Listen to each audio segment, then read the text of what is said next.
Assalamualaikum warahmatullahi wabarakatuh. Perkenalkan, nama saya Ismaulida Nur Fitriah dan rekan saya Saya Ainaldina. dari TT4203 akan mempresentasikan tugas besar antena dan propagasi. Perancangan antena dipol pada frekuensi 500 MHz untuk penerima TV digital. Bab 1. Latar belakang. Perkembangan teknologi pada zaman ini di berbagai bidang sudah mengalami kemajuan. Dengan teknologi yang sangat pesat, memungkinkan peralatan-peralatan yang menggunakan teknologi kabel diganti dengan teknologi yang tidak menggunakan kabel. Antena dipol merupakan antena yang dapat terdiri dari dua buah logam konduktor dan terdapat gap atau celah di antara dua konduktor tersebut. Antena ini adalah antena paling sederhana dan praktis dari sudut pandang secara teoretis. Selain itu, antena dipol juga merupakan solusi murah untuk daerah-daerah terpencil atau keadaan darurat, sehingga diperlukan daya improvisasi untuk membuat antena dari bahan-bahan yang terdapat di sekeliling kita. Pada tugas kali ini, kami mencoba memanfaatkan antena dipol sebagai penerima saluran TV digital dengan frekuensi 500 MHz. Selanjutnya, tujuan. Yang pertama, dapat memahami konsep antena dipol. 2. Merancang dan membuat antena dipol yang bekerja pada frekuensi 500 MHz. Yang ketiga, mampu menganalisis kerja antena yang dibuat beserta parameter-parameternya. Selanjutnya, manfaat. Yang pertama, mengetahui cara perancangan antena dipol dengan frekuensi 500 MHz. 2. Mengetahui bagaimana cara kerja antena yang dirancang sesuai dengan kebutuhan. Selanjutnya akan dijelaskan oleh Aini. Selanjutnya bab 2 yaitu dasar teori. Yang pertama, antena. Antena adalah struktur transisi antara gelombang terpandu atau guided wave dan gelombang bebas atau sebaliknya. Antena terbuat dari macam-macam bahan konduktor yaitu besi, kuningan, tembaga, aluminium, dan lain-lain. Syarat utama agar antena bisa meradiasikan sinyal dicatu dengan sumber arus yang dapat berupa sinyal sinusoidal, sinyal pulsa, dan sinyal lain bervariasi terhadap waktu. Next.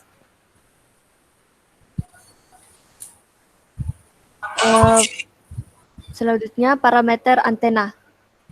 Yang pertama itu ada macam-macam parameter antena. Yang pertama itu return loss, ada rugi-rugi pada transfer daya yang disebabkan karena adanya daya yang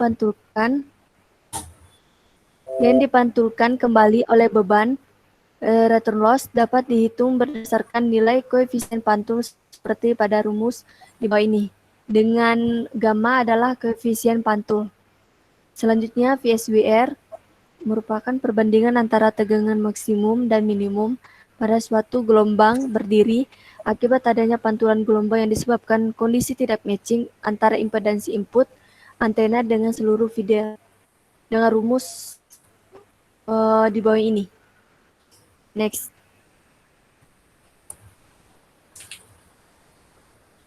Selanjutnya pola radiasi.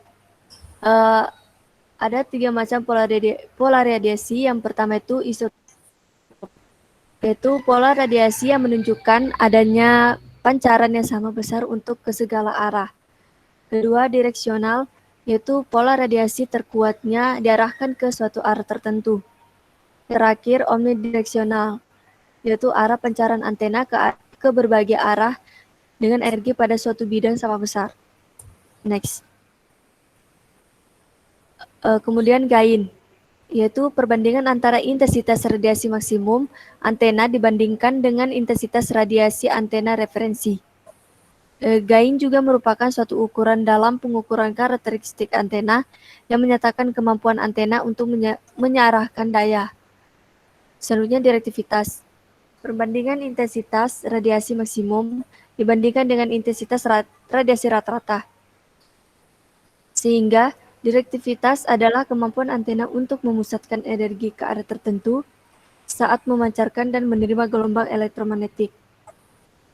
Selanjutnya bandwidth, yaitu sudut ukur dari main lobe terhadap nilai-nilai berupa nilai 0 atau nilai setengah daya, atau bisa dibilang setara dengan 3 dB. Selanjutnya ISMA. Selanjutnya ada bandwidth, merupakan daerah frekuensi kerja di mana antena masih dapat bekerja dengan baik, dinamakan bandwidth antena. Polarisasi adalah arah getar gelombang dari antena. Polarisasi berkaitan dengan erat orientasi vektor medan listrik yang dibangkitkan saat pemancaran. Polarisasi dapat ditentukan dengan menghitung axial ratio. Axial ratio adalah perbandingan magnitudo dari sumbu mayor dengan sumbu minor. Polarisasi pada antena bisa membentuk polarisasi linear, sekuler, atau elips. Selanjutnya, antena dipol adalah sebuah antena yang dibuat dari kawat tembaga dan dipotong sesuai ukuran agar beresonansi pada frekuensi kerja yang diinginkan. Kawat yang dipakai sebaiknya ukuran AWG atau American Wire Gauge, diameter 2 mm atau lebih besar lebih baik, secara mechanical straight. Berikut ilustrasi antena dipol.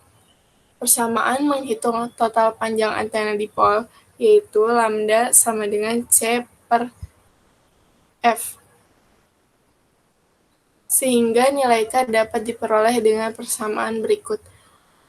L sama dengan 0,5 dikali K dikali lambda, dengan lambda sama dengan panjang gelombang di udara, V sama dengan frekuensi kerja yang diinginkan, L adalah panjang total antena dipol, dan K adalah velocity vector yang diasumsikan sebesar 0,95. Dengan nilai K dapat berubah-ubah sesuai dengan kebutuhan. Yang ketiga, perancangan dan realisasi antena. Perhitungan dipol 500 MHz.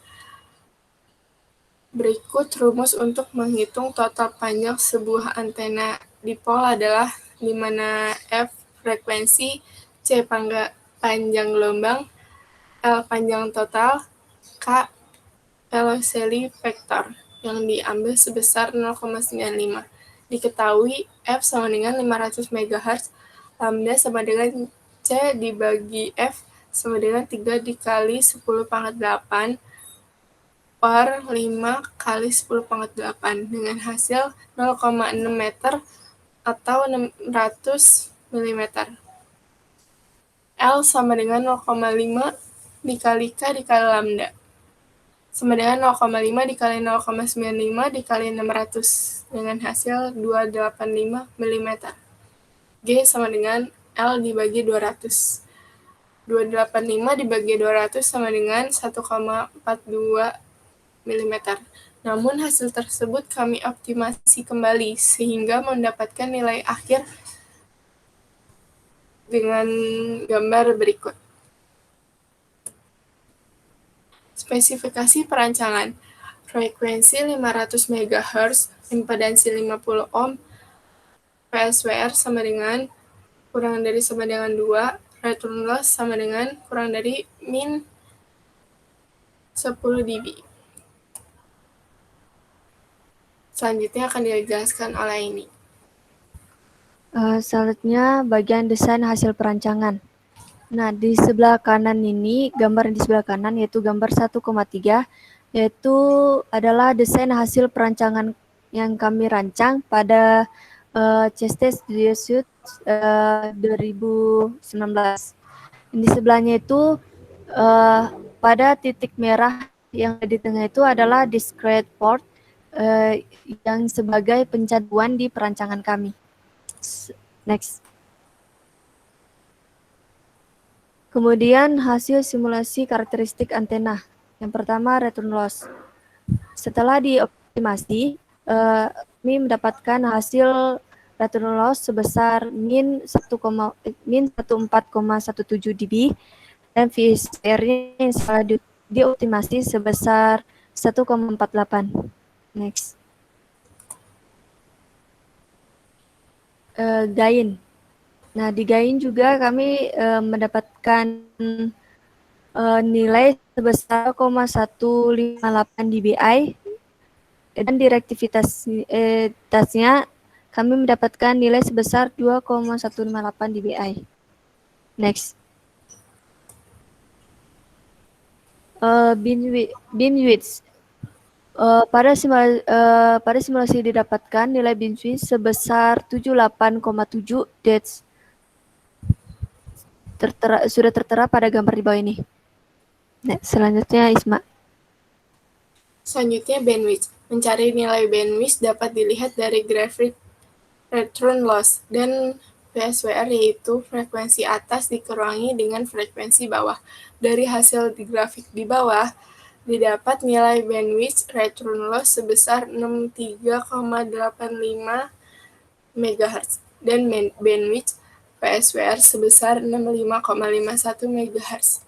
Berikut gambaran bandwidth return loss dan bandwidth VSWR pada CTS Studio Suite 2019.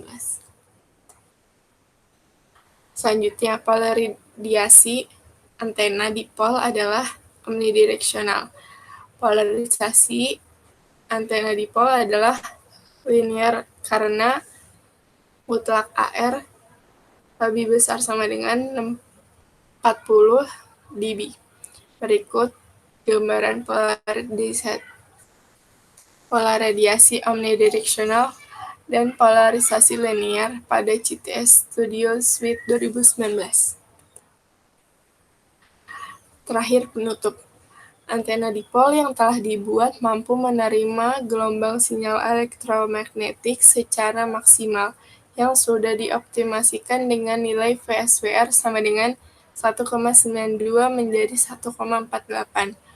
Return loss sama dengan min 10,02 dB menjadi min 14,17 dB dengan frekuensi kerja 500 MHz. Nilai tersebut menggambarkan antena baik untuk digunakan pada penerima saluran TV digital karena telah memenuhi standar yang direkomendasikan, di mana batas VSWR adalah kurang dari 2, dan untuk return loss maksimal adalah kurang dari sama dengan min 10 dB. Selain itu, pada pembuatan port pada simulasi harus sama karena dapat menyebabkan pergeseran frekuensi yang dapat terjadi pada penelitian ini. Karena antena dipol memiliki dua sisi, pada simulasi membutuhkan discrete port yang dapat menghubungkan dua titik dari kedua sisi elemen antena.